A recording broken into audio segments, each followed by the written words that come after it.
ஆமென். கர்த்தருடைய நாமம் மகிமைப்படுவதாக. இந்த 19வது நாளில் ஆண்டவருடைய சமூகத்தில் வந்திருக்கிறதான இந்த காலை வேளையில் உங்களை கர்த்தர் ஆசீர்வதிப்பாராக. நாம் பார்த்தோம், நம்முடைய நாவின் மூலமாக பரிசுத்த குலைச்சல் ஏற்படுகிறது. அதை எப்படி தவிர்க்கணும், எந்தெந்த விதங்களில் என்று சொல்லி பார்த்து வருகிறோம். பரிசுத்தத்தை குறித்து தியானித்து வருகிற நேரத்தில் ஆராதனையில் பரிசுத்தம், வார்த்தையில் பரிசுத்தம், உத்தம வாழ்க்கையும் உத்தம வார்த்தைகளும் இருதயமும் நாவும் உதடுகளும் they are interrelated and connected, ஒன்றுக்கொன்று சம்பந்தம் உடையவை என்பதை பார்த்தோம். நம்ம அதில் குறிப்பாக நம்ம இந்த நாட்களில் நமக்கு பெரிய டெம்டேஷன் என்னன்னு சொன்னால் அந்த பொய் சொல்கிறது.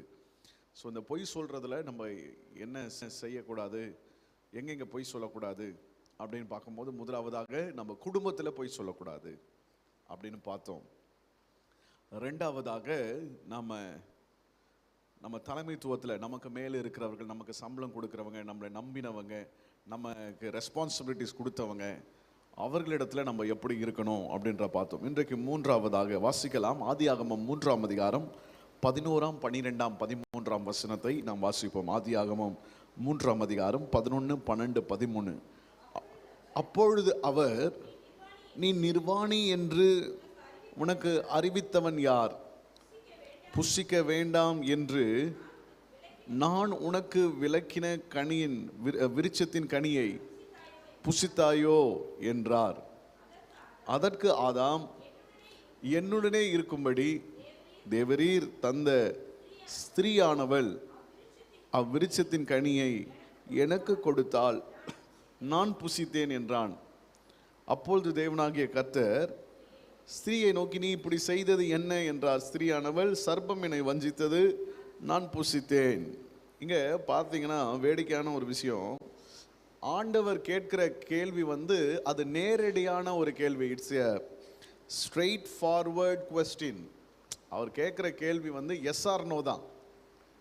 இல்லை, ஆண்டவர் கேட்குறாரு, நீ நிர்வாணி என்று உனக்கு அறிவித்தது யாரு? நான் விளக்கின கனியை நீ புசித்தாயா அப்படின்னா, ஒன்று என்ன சொல்லணும், புசித்தேன் அப்படின்னு சொல்லணும், இல்லைன்னா இல்லைன்னு சொல்லணும். எஸ் ஆர் நோ கொஸ்டினுக்கு அவன் எப்படி இந்த இடத்துல ஆதாம் சொல்கிறத நீங்கள் பார்த்தீங்கன்னா, அந்த நேரடியான கேள்விக்கு அவன் ஞானமாய் பேசுவது போல தேவனிடத்தில் என்ன பண்ணுறான்னா ஒரு பொய்யை சொல்லுகிறான். அவன் சொல்கிறான், என்ன சொல்கிறான்னா, ஸ்திரீயானவள் நீர் எனக்கு தந்த, தேவரீர் எனக்கு தந்த, ஆமாம், ஸ்திரீயானவள் என்னை என்ன பண்ணா, இந்த கனியை கொடுத்தா. ஸ்திரீக்கிட்ட போய் கேட்கும்போது ஸ்திரீ என்ன பண்ணுது, நேராக போயிட்டு சர்பத்துக்கிட்ட போய் சர்பத்தை ரெஃபர் பண்ணுறதை பார்க்குறோம். ஸோ நம்மளுடைய வாழ்க்கையில் இன்றைக்கி பார்க்க போகிறது, தேவனிடத்தில் போய் சொல்லக்கூடாது. Hallelujah. So lying before God is a terrible sin. தேவனுக்கு முன்பதாக தேவனுடைய சமூகத்தில் நாம் என்ன செய்யக்கூடாது, நம்முடைய உதடுகளிலிருந்து இந்த பெரிய பாவத்தை நாம் செய்யக்கூடாது. நம்ம ஏற்கனவே பார்த்தோம், மத்தேயு 5 ஆண்டவர் ரொம்ப தெளிவாய் சொல்கிறார். 27வது வசனத்தில், நீ உள்ளதை உள்ளபடி பேசு, உள்ளதை உள்ளபடி சொல்லு, இல்லைன்னா இல்லைன்னு சொல்லு. இதுக்கு மிஞ்சின ஏதாவது ஒன்று நீ ஆட் பண்ணி பேசுகிற பார், அது பாவம். அதுதான் சொல்கிறார். இதை நீ எந்த விதத்துலையும் டைல்யூட்டும் பண்ணக்கூடாது, இதில் எதையும் ஆட் ஆனும் பண்ண வேண்டிய அவசியமே கிடையாது. ஆமென். இப்போது இந்த ஆதாம் ஏவாள், இந்த முதல் பேரண்ட்ஸ், முதல் பெற்றோர் இந்த பாவத்தை செஞ்சாங்க. இந்த பாவம் எந்த அளவுக்கு மோசமானதுன்னா, அது ஒரு சாபம். இந்த பொய் என்கிறதான பாவம் என்ன பண்ணோம்னா, இது முதல் பேரண்ட்ஸ்குள்ளே இருந்து அப்படியே என்ன பண்ணிடுச்சுன்னா அவர்களுடைய சந்ததியை பற்றி கொண்டது.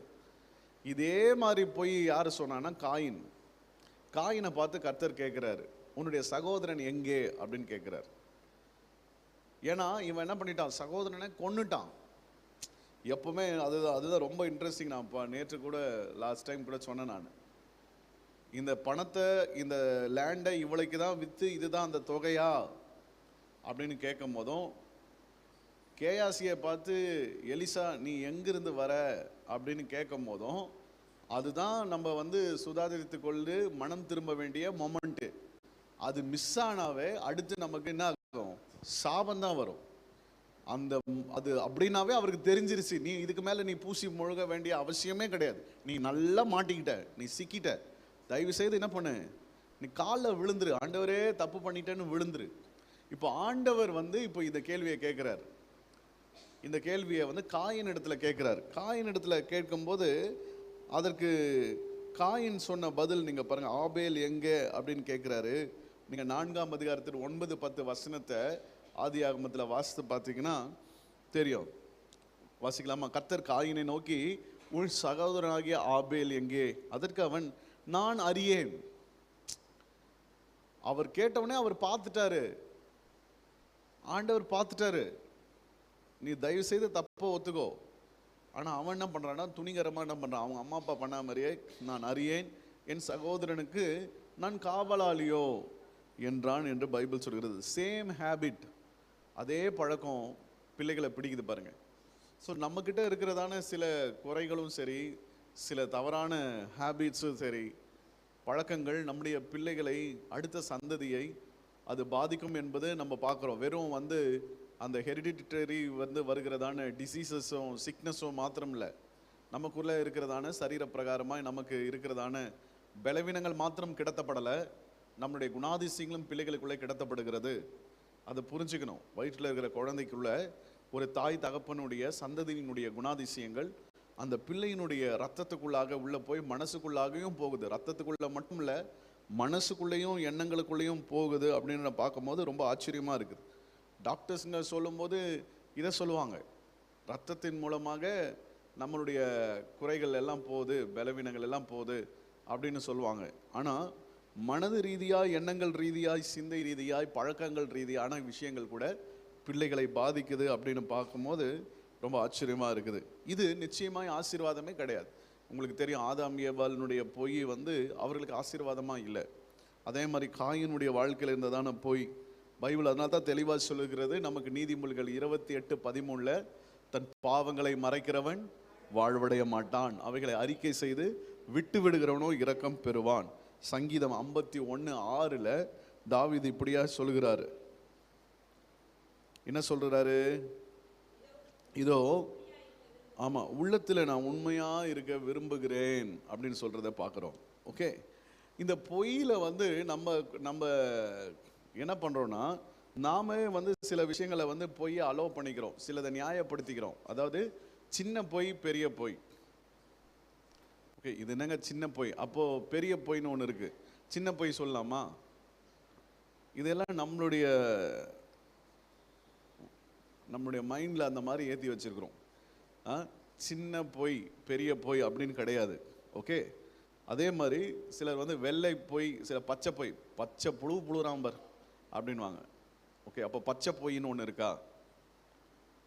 ஓகே, நம்ம கலரு ஒயிட்டு பொய், க்ரீன் கலரில் பொய், அப்புறம் பெரிய பொய், சின்ன பொய், லிட்டில் லை, கிரேட் லை அப்படின்ற மாதிரி நம்ம பண்ணிக்கிறோம். அப்புறம் கம்ப்ளீட் லை, சில முழுசாக பொய், இது சொன்னது முழுசாக பொய் அப்படின்னு சொல்கிறோம். ஓகே, இதெல்லாம் நம்ம பார்க்குறோம். இதில் வந்து நல்லா கவனித்து பார்த்தீங்கன்னா, நாம் வந்து சில வேளையில் என்ன பண்ணுவோம்னா, இதில் நம்ம எங்கே திரும்ப மாட்டுவோம்? பாதி பொய், ஆஃப் ட்ரூத் ஆஃப் லை. பாதி நம்ம பேசுகிறது உண்மை இருக்கும், பாதி அதில் பொய் இருக்கும். இதில் எந்த அளவுக்கு இது மோசம்னா, பாதி உண்மையை நம்ம பேசுகிறோம்ல, அதுக்கப்புறம் உள்ளே ஒன்று நுழைக்கிறோம்ல பொய்யை. இந்த பொய்யை உள்ளே நுழைக்கும் போது அந்த பொய் என்ன பண்ணுன்னா, முன்பு பேசினது உண்மைன்ற ஒரு விஷயம் இருக்குல்ல, அந்த உண்மையை இது நல்லிஃபை பண்ணும், அதை அடிச்சு காலி பண்ணிடும், அது ஒன்றுமே இல்லாத மாதிரி இது மாற்றிடும். பாதி பொய், பைபிளில் வந்து பாதி உண்மைன்ட்டு எதுவுமே கிடையாது. வேத புத்தகம் முழுமையான சத்தியமான புத்தகம். ஒரு அல்லேலூயா சொல்லுங்க பாப்போம். அதில் பாதி உண்மையும் பாதி பொய்யெல்லாம் கிடையாது. பாதி உண்மை பேசுகிறவனும் அதுக்கு என்ன அர்த்தம்னா, அது முழுமையான பொய்யாக தான் கர்த்தர் கருதுவார். இதை தயவு செய்து நம்ம என்ன பண்ணணும்? புரிஞ்சுக்கணும். ஓகே, ஒருவேளை உலகத்தில் இருக்கிற நண்பர்கள் மத்தியில், பழக்க வழக்கங்கள் மத்தியில் நமக்கு ஒருவேளை பாதி உண்மையை பேசினா அதுக்கு கொஞ்சம் வந்து ஒரு கிரெடிட் ஒரு நமக்கு கொடுப்பாங்க. ஓகே, இவன் பிறகு ஓரளவுக்கு இவனை நம்பலாம். ஆனால் தேவன் அப்படி கிடையாது. தேவனுடைய சமூகத்தில் நீங்கள் பாதி உண்மை பாதி பொய்யும் கிடையாது. ஓகே, இந்த மாதிரி பச்சை புழுகு அப்படின்றதும் கிடையாது, பெரிய சின்ன அப்படின்ற பொய்யும் கிடையாது. அல்லேலூயா, கர்த்தருடைய நாமம் மகிமைப்படுவதாக. அப்போஸ்தலர் நடபடிகளில் நீங்கள் நம்ம வாசித்தோம். அதில் நீங்கள் அனனியா சப்பிரால் இவர்களை பார்க்கும்போது பேதுரு அவங்களிடத்துல பேசும்போது ஒரு வார்த்தையை சொல்றாரு. நீங்க அந்த வார்த்தையை நல்லா கவனிச்சு பார்த்தீங்கன்னா அப்போஸ்தலர் நடபடிகள் 5ஆம் அதிகாரத்தின் 3ஆம் வசனத்தை நீங்க கவனிக்கணும். 3ஆம் வசனத்தை நீங்க கவனிக்கும் போது அவர் என்ன சொல்றாருன்னா, பரிசுத்த ஆவியானவரிடத்தில் பொய் சொல்லும்படி சாத்தான் உன் இருதயத்தை நிரப்பினது என்ன? பொய் பேசும்போது நம்ம என்ன பண்றோம்? தேவனிடத்துல, பரிசுத்த ஆவியானவரிடத்துல பொய் சொல்கிறோம். 4ஆம் வசனத்துல, நீ மனுஷனிடத்தில் அல்ல தேவனிடத்திலே பொய் சொன்னாய். தேவனிடத்திலே பொய் சொன்னாய். நீங்க இந்த பொய்யை ட்விஸ்ட் பண்ணி பேசுறது, நீங்க இந்த பாதி பொய்ன்றது தான் இருக்கிறதுலே ரொம்ப மோசம். ஏன்னா பாதி உண்மை பாதி பொய்ன்றது இதை நம்ம அதிகமாக செய்கிறோம். நம்ம அதை ஓரளவுக்கு நியாயப்படுத்திக்கிறோம், அது நமக்கு ரொம்ப பழக்கம். ஆனால் அதுதான் சர்ப்பம் பண்ணினது. நீங்கள் சர்ப்பம் ஏவாளை வஞ்சிக்கும் போது ட்விஸ்ட் பண்ண குவெஸ்டினில் நீங்கள் பார்த்தீங்கன்னா அங்கே ஒரே ஒரு விஷயம்தான் இருக்கும். அதில் ஒரே ஒரு வார்த்தை மிஸ்ஸிங்காக தான் இருக்கும். மீதி எல்லாம் அவன் சொன்னது கரெக்டாக இருக்கிற மாதிரி இருக்கும். ஓகே, அந்த அந்த ஒரு விஷயம், அந்த சின்ன விஷயம் என்று சொல்லி நினைக்கிறதான காரியங்கள், அது உள்ளதான் அவன் என்ன பண்ணப்பானா மறைச்சி ஒரு சத்தியத்துக்குள்ள ஒரு பொய்யை வச்சிருப்பான். அந்த பொய் தான் நம்மளை என்ன பண்ணோம்னா காலி பண்ணிடும். நீங்கள் அதனால நீங்களும் நானும் ரொம்ப கேர்ஃபுல்லாக இருக்கணும். ஓகே, நம்ம இந்த பாதி பொய் பாதி உண்மை என்பது தேவன் வெறுக்கிறதான ஒரு காரியம். நம்ம ஏன் தேவனிடத்தில் பொய் சொல்லக்கூடாது அப்படின்னா, அது நமக்கே தெரியும். முதலாவது பார்த்தீங்கன்னா, அவர் சத்தியபரர். நம் தேவன் சத்தியசீலன். நம்முடைய தேவன் அவர் சத்தியர். நம்முடைய தேவன் பரிசுத்தம் உள்ளவர். நம்முடைய தேவனுக்கு பொய் பிடிக்காது. நம்முடைய தேவன் பொய்யை வெறுக்கிறவராக இருக்கிறார். நம்முடைய தேவனுடைய குணாதிசயத்தில் பொய் கிடையாது. நம்முடைய தேவன் பொய் சொல்லாதிருப்பாயாக அப்படின்றத கட்டளையாகவே கர்த்தர் கொடுத்திருக்கிறார். நம்முடைய தேவன் அவரிடத்தில் பொய் சொல்லும் போது என்ன நடக்குது அப்படின்னா, you really limit God's omniscience. அதாவது தேவன் எப்படின்னா, அவர் சர்வ வல்லமை உடையவர், ஆம்னிபொட்டன்ட் காட். தேவன் எப்படிப்பட்டவர் அப்படின்னா, அவர் ஆம்னி பிரசன்ஸ் காட், அப்படின்னா சர்வ வியாபி. தேவன் எப்படிப்பட்டவர்னா, சர்வத்தையும் அறிந்தவர், ஆல் நோயிங் காட். அப்படின்னா அவருக்கு எல்லாமே தெரியும். அப்போ நான் துணிகரமாக கடவுளுடைய சமூகத்தில் போயிட்டு நான் பொய் சொல்றேன்னா, நான் என்ன நினைக்கிறேன்னா, அவருக்கு இது தெரியாது, அவருடைய வல்லமை அவ்வளோ கிடையாது, அவருக்கு என்னை பற்றிலாம் எதுவும் தெரியாது, அவங்கள பற்றிலாம் தெரியாது, அவர் எங்கேயோ ஒரு இடத்துல இருக்கிறாரு, அவருடைய வல்லமைகளை லிமிட் பண்ணுகிறோம். எத்தனை பேருக்கு நான் சொல்றது புரியுது? அப்போ அவருக்கு தெரியாது அப்படின்ற மாதிரி நம்ம என்ன பண்ணுறோம்? தேவனுடைய வல்லமையை, நம்ம தேவனுடைய சர்வத்துவத்தை நம்ம என்ன பண்ணுறோம்? கொஸ்டின் பண்ணுகிறோம். ஓகே, லிமிட் பண்ணுகிறோம். அது பெரிய பாவம். நம்ம ஒப்புக்கொள்ளவே இல்லை அவருக்கு எல்லாமே தெரியும்னு சொல்லிட்டு. ரெண்டாவதாக, நம்மளுடைய வாழ்க்கையில் இந்த தேவனிடத்தில் போய் நம்ம பேசுகிறோமா அப்படின்னு நம்ம ஒரு வேளை யோசிக்கலாம். இல்லையே, எனக்கு தெரிஞ்ச நானோ பொய் சொல்கிற மாதிரி இல்லையே, மனுஷங்க இடத்துல ஓகே, ஆனால் தேவனிடத்தில் நான் என்னவோ பொய் சொல்கிற மாதிரி எனக்கு தெரியலையே அப்படின்னு சொன்னால், தேவனிடத்தில் நம்ம பொய் பேசுகிறோமா? எங்கெங்கே பொய் பேசுகிறோம் அப்படின்னா, முதலாவது ஜெபத்திலையும் ஆராதனையிலையும். ஓகே, என்னன்னா முதல் விஷயம் நம்ம செய்கிறது, ஆண்டவரே என்னை அர்ப்பணிக்கிறேன் அப்படின்னு எத்தனையோ முறை ஜெபம் பண்ணுறோம். என்னை முழுமையாய் நான் அர்ப்பணிக்கிறேன் அப்படின்னு சொல்லிட்டு, அதுக்கு என்ன அர்த்தம்? நான் என்னை அர்ப்பணிக்கிறேன் அப்படின்னா, நான் என்னை ஒரு அடிமையாய் வாழ, ஒரு அடிமைக்கு சொந்த விருப்பங்கள் ஆசைகள் அதெல்லாம் இருக்காது. நான் என்னை அர்ப்பணிக்கிறேன்னா, உங்கள் சித்தம், உங்கள் விருப்பம் என்ன, நீங்கள் என்ன விரும்புகிறீங்க, நீங்கள் எதை என் வாழ்க்கையில் செய்யணும்னு நினைக்கிறீங்க, என்னை எதுக்காக படைச்சிங்க, என் வாழ்க்கையில் என்ன நோக்கத்தை வச்சுருக்கீங்க, அது நான் செய்கிறேன் அப்படின்னு சொல்கிறது. ஆனால் உண்மையாக நம்ம அப்படி செய்கிறோமா அப்படின்னா இல்லை. ஏசாயா 29ஆம் அதிகாரத்தின் 13வது வசனத்தில் நம்ம வாசிக்கின்ற போது ஆண்டவர் சொல்றாரு, this people they honour me with their lips. இந்த ஜனங்க என்ன பண்ணுறாங்கன்னா, அவங்க வெறும் வாயினாலே என்ன பண்ணுகிறாங்க? ஆமாம், என்னை கனம் பண்ணுகிறார்கள், ஆனால் அவருடைய இருதயம் எப்படி இருக்குது? எனக்கு தூரமாய் விலகி இருக்கிறதுன்றார் ஆண்டவர். இதை வேதனையோடு கூட சொல்கிறாரு. இந்த ஜனங்க இப்படிலாம் சொல்கிறாங்க, இப்படிலாம் ஆராதிக்கிறாங்க, இப்படிலாம் என் சமூகத்தில் பேசுகிறாங்க, ஜபம் பண்ணுறாங்க, ஒப்பு கொடுக்குறேன் அப்படின்றாங்க, பரிசுத்தமாக வாழ்வேன் அப்படின்றாங்க, இனிமேல் நான் இதை செய்ய மாட்டேன் அப்படின்னு சொல்கிறாங்க. ஆனால் இது ஜனங்க என்ன பண்ணிடுறாங்க, இதை சொல்லிவிட்டு அவங்க வெளியே போகும்போது உடனே என்ன பண்ணிடுறாங்க, பாவம் செய்துடுறாங்க. அவங்க வார்த்தையில் உண்மை இல்லை. அவங்க எங்கிட்ட அப்போ பொய் சொன்னாங்களா? ஆண்டவருடைய சமூகத்தில் எத்தனை முறை நம்ம போயிருப்போம். இந்த உலகத்திலேயே நாம் அதிகமாய் பொய் சொன்னதான ஒரு நபர் யாருன்னா, யார்கிட்ட அதிகமாக நம்ம பொய் பேசியிருக்கிறோன்னா அது யாரும் இல்லை, நம்மளை அதிகமாய் நேசிக்கிற நம்முடைய பரிசுத்தமுள்ள தகப்பனிடத்தில், நம்முடைய பரிசுத்தமுள்ள தேவனிடத்தில் தான் நம்ம இந்த உலகத்திலேயே அதிகமான பொய்யும் பித்தலாட்டமும் பண்ணுறோம். எந்த இடத்துல பண்ணக்கூடாதோ அந்த இடத்துல தான் அதிகமாக பண்ணுறோம். மனுஷங்கிட்ட கூட நம்ம அவ்வளோ பொய் சொல்கிறது கிடையாது. தேவனிடத்தில் அவ்வளோ ஜெபம் காரியங்களை சொல்கிறோம் ஆராதிக்கும் போது.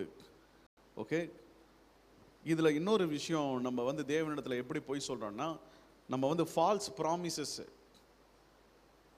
பொய்யான வாக்குறுதிகளை கர்த்தருடைய சமூகத்தில் நம்ம வைப்பது மூலமா, ஆண்டவரே எனக்கு இதை நீங்கள் செய்தீங்கன்னா, if God would help me, ஆண்டவரே ஐ வில் சர்வ் யூ, நான் இதை செய்கிறேன் அப்படின்னு நம்ம சொல்கிறது ஆண்டவருடைய சமூகத்தில். அதுக்கப்புறம் அது அப்படியே மறந்தே போயிடுறது. யார் மாதிரி? யாக்கோப மாதிரி. ஆண்டவரே நீர் என்னோட கூட இருந்து நான் போகிற ஒரு தூர தேசத்தில் நீங்கள் லாபான் வீட்டில் என்னை ஆசீர்வதிச்சிங்கன்னா நான் உமக்கு இதை செய்கிறேன், நான் உமக்கு அது செய்கிறேன். சில நேரங்களில் நான் பார்க்குறேன், இந்த சில நேரங்களில் பெற்றோர்கள் ஆண்டவரே நீர் எனக்கு ஒரு குழந்தைய கொடுத்தீங்கன்னா அதை நான் ஆண்டவருக்கு என்று கொடுக்குறேன் அப்படின்னு சொல்கிறத பார்க்குறோம். எனக்கு தெரிஞ்ச ஒருத்தவங்க நம்மளுடைய சர்ச்சுக்கு தான் வராங்க. அவங்களுடைய மகனை அவங்க ஆண்டவருக்கு ஒப்பு கொடுத்தது எனக்கு நல்லாவே தெரியும். ஒரு நாள் என்கிட்ட சொன்னாங்க, ஃபஸ்ட்டு நீங்கள் தான் என் மகனை எப்படியாவது நீங்கள் வளர்த்து அவனை ஆளாக்கிடணும், அவனை எப்படியாவது ஒரு பைபிள் காலேஜ் படிக்க வச்சுன்னு அவன் ஊழியம் தான் செய்யணும், அவன் ஊழியம் தான் செய்யணுன்னாங்க. ஆனால் என்ன ஆச்சுன்னா, அந்த பிள்ளை வளர வளர அவனுக்குள்ளே என்ன, அவனை அவன் வாழ்க்கையிலே தேரவே மாட்டான், நல்லா படிக்கவே மாட்டான்னு நினச்சாங்க. ஆனால் வாழ்க்கையில் ஒரு நல்ல முன்னேற்ற பாதையில் அவன் போயிட்டான். இப்போ என்ன பண்ணிக்கிட்டாங்கன்னா மாற்றிக்கிட்டாங்க. இது மக்கா இருந்தால் நான் கொடுத்துருப்பேன்னு தான் பொருத்தனை பண்ணிக்கிட்டேன். இது நல்லா என்ன ஆயிடுச்சு, ஞானமுள்ள பிள்ளையாக மாறிடுச்சு. நீங்கள் யோசிச்சு பாருங்க, எந்த அளவுக்கு மோசமானவங்க நம்பணும் இல்லை? இப்போ கடவுளுக்கு நீ கொடுக்கணுன்னா 10 ரூபாய் கொடுத்து 8 ரூபாய்க்கு பொருள் வாங்கும் போது 2 ரூபாய் பேலன்ஸுங்க கூட தெரியாத ஆளை நீ கொடுப்ப. ஞான சூனியத்தை கர்த்தருக்கு கொடுக்குறீங்க. ஞானமுள்ள பிள்ளைகளாக மாறின உடனே அது நான் அடிக்கடி யோசித்து பார்ப்பேன். ஏன்னா சர்ச்சில் வரும்போது அந்த குழந்தைய பார்க்குறல, வளர்ந்த குழந்தைய, இந்த குழந்தைய கர்த்தருக்கு தரேன்னு சொன்னாங்களே. இப்போது விஷயம் என்னென்னா, இது ஆண்டவர் எப்படி பார்ப்பார்? ஆண்டவருக்கு முன்பதாக நாம் செய்கிற இது வெறும் ஒரு உதாரணத்துக்கு சொல்கிறேன். கடவுளுக்குன்னு டெடிகேட் பண்ணுற விஷயங்கள், இந்த மாதிரி நிறைய விஷயங்கள் ஆண்டவருக்குன்னு நம்ம சொல்லியிருப்போம். நான் அர்ப்பணிக்கிறேன், நான் கொடுக்குறேன், நான் வாக்கு பண்ணுறேன் அப்படின்ட்டுலாம் நம்ம சொல்லுவோம். அதனால தான் பிரசங்கி ரொம்ப அழகாக ஒரு வசனம் சொல்லுவார். என்ன தெரியுமா? நீ தேவனுடைய சமூகத்தில் நீ அவருக்கு ஏதாவது ஒரு பொருத்தனையை நீ பண்ணி அது நிறைவேற்றாமல் போகிறதுக்கு பதில் நீ பொருத்தனையே செய்யாமல் இருப்பது நல்லது அப்படின்னு அவர் பிரசங்கியில் சொல்லுவார். இல்லை, பிரசங்கி 5ஆம் அதிகாரத்தில் வரும். எத்தனாவது வசனம் அது? 4வது வசனம். ஓகே, நீ தேவனுக்கு ஒரு பொருத்தனை பண்ணி கொண்டால். இப்போ இந்த வசனத்தை பார்த்த உடனே நமக்கு என்ன வேணும்? அப்போ பெஸ்ட்டு நம்ம பொருத்தனையே பண்ணாமல் இருந்தலாம்டா அப்படின்னு நீங்கள் நினைப்பீங்க. நீங்கள் நினைக்கலனாலும் பிசாசு நினைக்க வைப்பான், மாம்சத்தில் அப்படி யோசிப்போம். ஆனால் விஷயம் என்னென்னா, சில ஜெபங்கள் பொருத்தனை பண்ணி ஜெபிக்கும் போது அது பயங்கர வல்லமையுடையது. அதை மேட்சே பண்ண முடியாது. இப்போ ஒன்றும் இல்லை, அன்னைக்கு சாமுவேலை ஒப்பு கூட அவள் ஜெபம் பண்ணா, நீ எனக்கு ஒரு குழந்தைய கொடுங்க, அந்த குழந்தைய நான் கர்த்தருக்குன்னு கொடுக்குறேன், இந்த மலடின்ற பேரை கேட்டுன்னு நான் வாழ்கிற விரும்பல, எனக்கு நீங்கள் அந்த மட்டும் ப்ளஸ் பண்ணி விடுங்க அப்படின்னா, அந்த குழந்தைய ஆண்டவருக்கு அர்ப்பணிக்கும் போது 6 குழந்தைகளை கர்த்தர் கொடுத்தார். அல்லேலூயா. பொருத்தனை பண்ணி ஜெபிக்கிற ஜெபம் பயங்கர வல்லமை உள்ளது. யாக்கோபு அதை பண்ணியிருக்கிறாரு. ஆமென், கர்த்தருக்கு ஸ்தோத்திரம். கடவுளுடைய தாசர்கள் பொருத்தனை பண்ணி ஜெபம் பண்ணதை நம்ம வேதாகமத்தில் நிறைய ஒரு பெரிய பட்டியல் நீண்டு கொண்டு போகிறது. நம்ம வாழ்க்கையில் சில ஜெபங்கள் பொருத்தனை பண்ணும்போது அது வெரி எஃபெக்டிவ், அதனால தான் அதை வச்சுருக்கேன். ஆனால் பொருத்தனை பண்ணிட்டு நம்ம அதை செய்யாமல் போயிட்டோம்னா அது வந்து ஒரு பெரிய அதுதான், அது வந்து தேவனுக்கு முன்னாடி அப்போ பொய் பேசினது. நாம் இப்படி செய்யும் போது இது என்ன நடக்குது அப்படின்னா, நமக்கும் தேவனுக்கும் இருக்கிற ரிலேஷன்ஷிப்ல பெரிய விரிசல் ஏற்படுதுங்க. Truth it builds the relationship. சத்தியமும் உண்மையும் உறவுகளை கட்டி எழுப்பும்.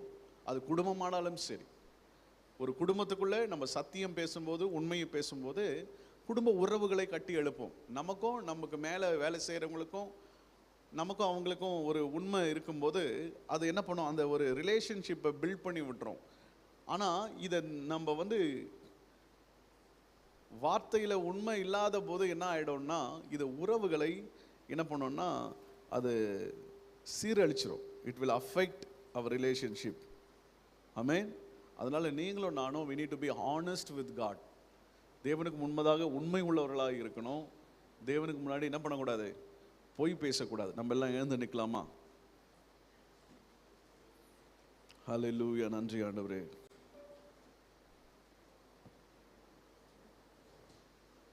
Thank you Jesus. இப்போ தேவனுடைய சமூகத்தில் இப்போ நீங்களும் நானும் வந்திருக்கிறோம். இந்த உண்மை பேசி வாழுதல் ஒருவேளை அது கடினமாக இருந்தால் தேவனுடைய சமூகத்தில் சொல்லுங்கள். தேவனுக்கு முன்னாடி ரொம்ப ஜென்யூனாக இருங்க, ரொம்ப ஹானஸ்டாக இருங்க. ஆண்டவரே, நான் உண்மை பேச விரும்புகிறேன், ஆனால் எனக்கு ரொம்ப அது வந்து கடினமாய் தோணுகிறது ஆண்டவரே. I am really struggling to speak the truth.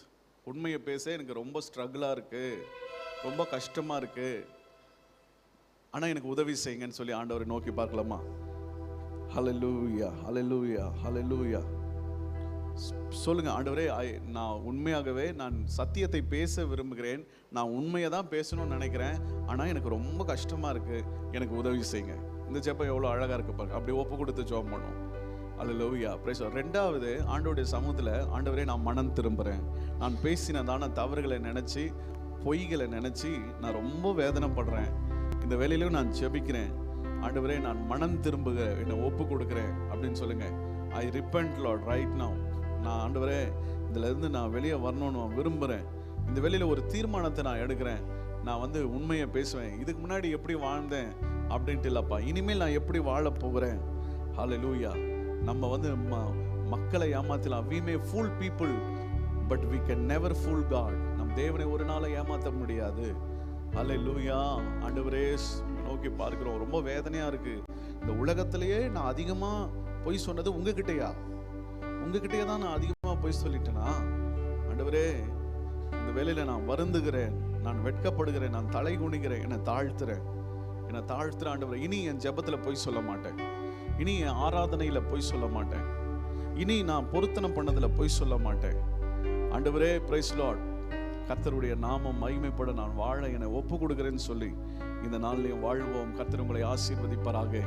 நம்ம எல்லாம் சேர்ந்து சொல்வோம். என் ஆத்துமாவே கர்த்தரை ஸ்தோத்திரி, என் முழுலமே அவருடைய பரிசுத்த நாமத்தை ஸ்தோத்திரி. என் ஆத்துமாவே கர்த்தரை ஸ்தோத்திரி. கர்த்தர் செய்த சகல உபகாரங்களையும் மறவாதே. ஆமென், ஆமென், ஆமென். God bless you. God